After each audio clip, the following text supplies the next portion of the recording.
భారతదేశ రాజకీయాలలో చిల్లర మాటలు మాట్లాడే రాజకీయ నాయకుడు ఎవరు అన్నటువంటి విషయం మనం వెతికితే బహుశా రేవంత్ రెడ్డి గారు నెంబర్ 1 స్థానంలో ఉంటారు. రేవంత్ రెడ్డి గారు మాట్లాడే మాటలకి సబ్జెక్ట్ ఉండదు, డేటా ఉండదు. నేను ఈ పని చేశాను, నేను ఈ మంచి ప్రజలకు చేశాను అని ఎక్కడా రేవంత్ రెడ్డి గారు చెప్పుకోరు. మరి ఏం మాట్లాడతారు అంటే కేవలం చిల్లర మాటలు మాట్లాడతారు. తెలంగాణ భాషలో పోరంబోకు మాటలు మాట్లాడతారు. అంటే తెలంగాణలో బాగా వాడే పదం కాబట్టి వాడుతున్నా, దయచేసి క్షమించాలి. చాలా అంటే చాలా చిల్లర మాటలు రేవంత్ రెడ్డి గారు ఇంతకు ముందు కూడా మాట్లాడారు. లేటెస్ట్గా నిన్న ఒక చిల్లర మాట మాట్లాడారు. దయచేసి ముందుగా ఆ మాట ఏంటో ఒకసారి వినండి, దాని తర్వాత మనం మాట్లాడదాం. ఇప్పుడు రాములు గారు కేసీఆర్ నీళ్ళు నీళ్ళే కేసీఆర్ అనేది అబద్ధం. కేసీఆరే సారా, సారానే కేసీఆర్ అంటే ఒప్పుకోవచ్చు. సోడానే కేసీఆర్, కేసీఆరే సోడా అంటే ఒప్పుకోవచ్చు. అంటే కేసీఆర్ గారు అంటే నీళ్లే కేసీఆర్, కేసీఆరే నీళ్లు అని చెప్పేసి అక్కడ ఎవరో ఒక జర్నలిస్ట్ సోదరుడు ప్రశ్నించినట్టున్నాడు. మనందరికీ తెలుసు, నీళ్లు తెలంగాణలో నీళ్ల కోసం పోరాటాలు జరిగినటువంటి రోజులు ఉన్నాయి. కరెంటు కోసం పోరాటాలు జరిగినటువంటి రోజులు ఉన్నాయి. మనందరికీ తెలుసు, ఫార్మర్స్ చాలా పెద్ద మొత్తంలో ఈ పోరాటాలు సంవత్సరాల కొద్దీ చేశారు. తెలంగాణ వచ్చాక ఎప్పుడు కూడా నీళ్ళ సమస్య అన్నది రాలేదు. రైతులు ఆనందంగా ఉన్నారు, పంటలు బాగా పండాయి. ఎలాగా అంటే కేసీఆర్ అనే ఒక మొగోడి వల్ల. నిజంగా కేసీఆర్ గారు కాళేశ్వరం ప్రాజెక్టు ఆయన కట్టడం అన్నది అది తెలంగాణకి ఒక వరం. సరే, దాని మీద చాలామంది చిల్లరగాళ్ళు చాలా రాజకీయాలు చేశారు, కానీ కాళేశ్వరం ప్రాజెక్ట్ అన్నది తెలంగాణకి ఒక వరం. ఎవడొప్పుకున్నా ఎవడొప్పుకుపోయినా ఇదే నిజం. కాళేశ్వరం ప్రాజెక్టు మీద 1000 కోట్లు తిన్నారని, లక్షల కోట్లు తిన్నారని నోటికొచ్చినట్లు వాగే వాళ్ళు వాగుతుంటారు. ప్రజలకేం మంచి జరిగింది అంటే ప్రజలకి రాష్ట్రంలో ఒక కొన నుంచి మరొక కొనకి నీళ్లు పోయినాయి. రాష్ట్రంలో నీళ్లు లేక ఎక్కడా కూడా పంటలు ఎండిపోలేదు. ఇది కేసీఆర్ చేసినటువంటి మంచి.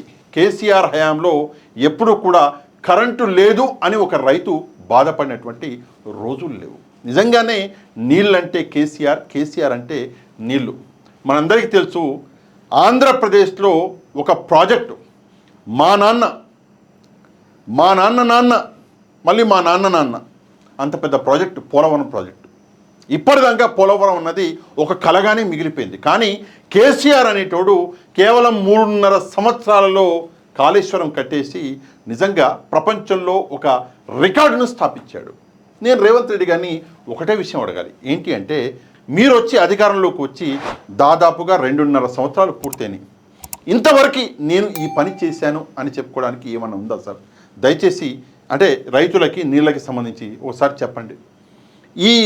ఈ పని చేశాను, ఈ కొత్త ప్రాజెక్ట్ తీసుకొచ్చాను, రైతులకి ఈ మేలు చేశాను, ఈ నీళ్లు ఇక్కడి నుంచి ఇక్కడికి తీసుకెళ్ళాను, ఏమన్నా చెప్పగలరా? కాళేశ్వరం ప్రాజెక్ట్ని ఆపడం తప్పిస్తే, కాళేశ్వరం ప్రాజెక్ట్ని మూసేయడం తప్పిస్తే ఏమన్నా చెప్పగలరా? ఓసారి దయచేసి రేవంత్ రెడ్డి గారు చెప్పాలి. ఇక్కడ కూర్చొని ఏంటి ఏదో అన్నాడు, మందుని ఏదో అన్నాడు అనేది అబద్ధం. కేసీఆరే సారా, సారానే కేసీఆర్. సారా మరియు సోడా. నిజంగా రేవంత్ రెడ్డి అనేటటువంటి వ్యక్తి తెలంగాణ ఎవరైతే వీరులు ఉన్నారో, తెలంగాణ పోరాటం జరిగేటప్పుడు వాళ్ళ మీదికి బందూకు అంటే ఇంత కాదు, ఇంత బందూకు తీసుకొని వాళ్ళకి వ్యతిరేకంగా వాళ్ళ మీదికి పోయినాడు. ఆ వ్యక్తి ఈరోజు ముఖ్యమంత్రి కుర్చీ మీద కూర్చోవడం ఏంది? కూర్చొని తెలంగాణ సాధించినటువంటి వీరుడు, శూరుడు, మొగోడు కేసీఆర్ గురించి ఈ మాటలు మాట్లాడడం ఏంటి? తెలంగాణ ప్రజలు వెనుకుంటూ కూర్చోవడం ఏంటి? నిజంగా ఆశ్చర్యం అనిపిస్తుంది. నిజంగా తెలంగాణ ప్రజలు ఎంతో కొంత సిగ్గుపడాలి. ఈరోజు ఎవరి గురించి మాట్లాడుతున్నాడు? కేసీఆర్ గురించి. ఎవరు కేసీఆర్? కేసీఆర్ అంటే బీఆర్ఎస్ పార్టీ, టీఆర్ఎస్ పార్టీ, ఫలానా నాయకుడు, ఫలానా ముఖ్యమంత్రి అన్ని పక్కన పెట్టేద్దాం. కేసీఆర్ ఎవడు? కేసీఆర్ తెలంగాణ తెచ్చినటువంటి వ్యక్తి, తెలంగాణ కోసం పోరాడిన వ్యక్తి, తెలంగాణ కోసం ప్రాణత్యాగం చేయబోయిన వ్యక్తి. అట్లాంటి వ్యక్తిని తెలంగాణ వ్యతిరేకించినటువంటి వ్యక్తి ఈరోజు కుర్చీ మీద కూర్చుంటున్నాడంటే నిజంగా ఇది తెలంగాణ ప్రజల ఫెయిల్యూర్ కాకపోతే మరేంటి? ఒకసారి దయచేసి ఆలోచించాలి. ఈ రోజు వరకు ఇన్ని ప్రెస్ మీట్లు, ఇన్నిసార్లు ప్రెస్తో మాట్లాడిండు, ఇన్నిసార్లు ప్రజలతో మాట్లాడిండు రేవంత్ రెడ్డి. నేను ఈ పని చేసిన, ఈ డేటా ఉంది, నేను అధికారంలోకి వచ్చి ముఖ్యమంత్రిగా ఇది చేసిన, ప్రజలకు ఈ మంచి చేసిన, నేను అధికారంలోకి వచ్చి ఇది చేసిన, ప్రజలకు ఈ మంచి చేసిన అని చెప్పేసి ఎక్కడన్నా చెప్పుకున్నాడా? ఈ రోజు వరకు కూడా చిల్లర మాటలు, కేవలం ప్రెస్ చిల్లర మాట వాడు మాట్లాడితే వాళ్ళు న్యూస్గా వేసేసుకుంటారు అంతే.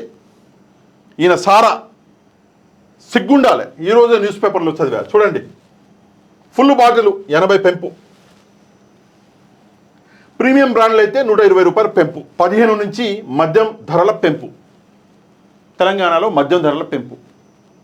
సారా అమ్ముకొని ఈరోజు రాష్ట్రాన్ని నడిపించేటటువంటి దుస్థితిలో నువ్వు ఉన్నావు. ఆ రోజు కేసీఆర్ గారిని అదే అన్నావు.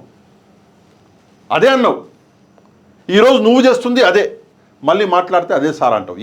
సారా తాగడం తెలంగాణలో తప్ప, క్రైమా, ప్రొహిబిటెడా? ఉంది కదా, తాగొచ్చు కదా, దుకాణాలు నువ్వే కదా ఓపెన్ చేసింది, ధరలు నువ్వే కదా పెంచుతున్నది. మరి కొని తాగేటువంటి మళ్ళీ నువ్వే క్రిటిసైజ్ చేస్తావా? తాగడం తప్పే ఉంది, ఏమైనా ఉందా తప్పు?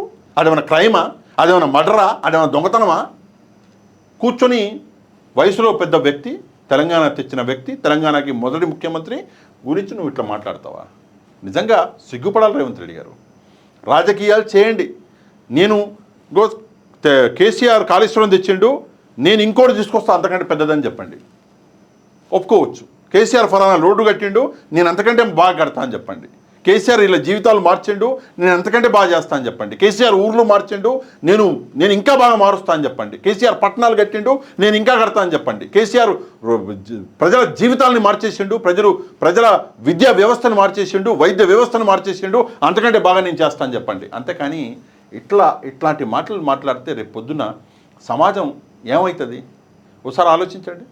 నిజంగానే నేను మిమ్మల్ని అడుగుతున్నా, ఇట్లాంటి చిల్లర మాటలు మాట్లాడే మొత్తం మన దేశంలో 28 రాష్ట్రాలు, యూనియన్ టెరిటరీలు మొత్తం కలుపుకుంటే 8 యూనియన్ టెరిటరీలు, ఎక్కడన్నా ఇట్లాంటి నాయకుడు ఉన్నాడా? ఇంత చిల్లర మాటలు మాట్లాడే నాయకుడు ఉన్నాడా? ముఖ్యమంత్రి స్థాయిలో, అంటే చిన్న చిన్న నాయకుడు కాదు, ముఖ్యమంత్రి స్థాయిలో దయచేసి కమెంట్ చేయండి, చూద్దాం. ఎవరు లేరు. ఈయనొక్కడు తప్ప ఇట్లాంటి మాటలు ఎవడో మాట్లాడాడు, ఈయనొక్కడు తప్ప. ఇంకేం మాట్లాడతాడు అంటే ఇది జోకు. ఇది నిజంగా నాకు సోషల్ మీడియాలో దొరికింది వీడియో. ఒక ఆయన గోసి కట్టుకొని రాజశేఖర రెడ్డి అనుకుంటాడు, గట్లెంబడి తిరిగి. గోసి కట్టుకున్న వాళ్ళందరూ రాజశేఖర రెడ్డి అయితే బాగానే ఉంది. ఎవరినో అనబోయిండు గోసి కట్టుకుని. ఎవరో సోషల్ మీడియాలో పైన బట్టి విక్రమార్క గారి ఫోటో వేశారు. ఎందుకంటే గోసి కట్టుకుని రాజశేఖర రెడ్డి గారి లాగా కనిపించాలి అన్నటువంటి ఆ కోరిక, అంటే తప్పేం లేదు, నేను కూడా అనుకుంటా, మీరు కూడా అనుకోవచ్చు. ఆ కోరిక ఎవరికి ఉంది? బట్టి గారికి ఉంది. ఆయన కనిపిస్తాడు అట్లా. ముందు ఆయన గోసి కట్టేటోడు కాదు, ఒకప్పుడు రాజశేఖర రెడ్డి గారిని చూసి గోసి కట్టిండు. ఈ మాట బట్టి గారిని అనట్లేదు. అంటే ఎవరినో పొడవపోయి నీ సొంత అవసరమా? దయచేసి ఒకసారి ఆలోచించండి. ప్రజల ముందు మాట్లాడుతున్నాం, మీడియాతో మాట్లాడుతున్నాం, బాధ్యతగా మాట్లాడాలి. ముఖ్యమంత్రి స్థాయి వ్యక్తి బాధ్యతగా ఉండడంట, కానీ ప్రజలు మాత్రం బాధ్యతగా ఉండాలంట. నువ్వే అట్టుంటే నీ కింద నాయకులు ఎట్టుంటారు, క్యాడర్ ఎట్టుంటుంది, ప్రజలు ఎట్టుంటారు? ఒకసారి ఆలోచించు. ఎప్పుడు కూడా గౌరవించాలి, ఒక గౌరవం ఇచ్చి పుచ్చుకోవాలి. ఆ గౌరవం ఇచ్చి పుచ్చుకోలేని స్థితిలో మీరు ఉన్నారు. రోజు ఒక డ్రామా, ఏదో ఒక డ్రామాలు బయట నుంచి తీసుకొస్తున్నారు, డ్రామాలు లోపల పుట్టిస్తున్నారు. డ్రామాలు దొరికినప్పుడు పవన్ కళ్యాణ్ అనేటోడు దొరికిండు. సరే, ఏదేమైనప్పటికీ కూడా రాష్ట్రంలో ఇట్లాంటి రాజకీయాలు దయచేసి బంద్ చేసి పిల్లల కోసం, పేదవాళ్ళ కోసం, మహిళల కోసం, వృద్ధుల కోసం దయచేసి పనిచేయడం అనేది మొదలుపెట్టండి. మీరు ఇచ్చినటువంటి ఆ 6 హామీలు అవి ఆడికి పోయినాయో, అటకలు ఉన్నాయో తెలియదు, కానీ ఆ 6 హామీలు ఎంతో కొంత చేయండి అయ్యా. నెక్స్ట్ టైం అట్లీస్ట్ ప్రజల దగ్గరికి వెళ్ళడానికన్నా పనికి వస్తుంది. లేకపోతే నెక్స్ట్ టైం ఓటు వేయండి అంటే గాండ్రించి ఉమ్మేసే పరిస్థితులు కనిపిస్తున్నాయి. దయచేసి ఈ వీడియోని ఒక లైక్ చేసి మీ కమెంటు, నిజంగా ఇట్లాంటి వ్యక్తి, ఇట్లాంటి నాయకుడు భారతదేశంలో వేరే చోట ఉన్నాడా, ఒక కమెంట్ చేసి మన ఛానల్ని సబ్స్క్రైబ్ చేసుకొని వాళ్ళు ఛానల్ని కూడా సబ్స్క్రైబ్ చేసుకోండి. నెక్స్ట్ వీడియోలో మళ్ళీ కలుద్దాం. అంతవరకు థ్యాంక్ యూ వెరీ మచ్. జై హింద్.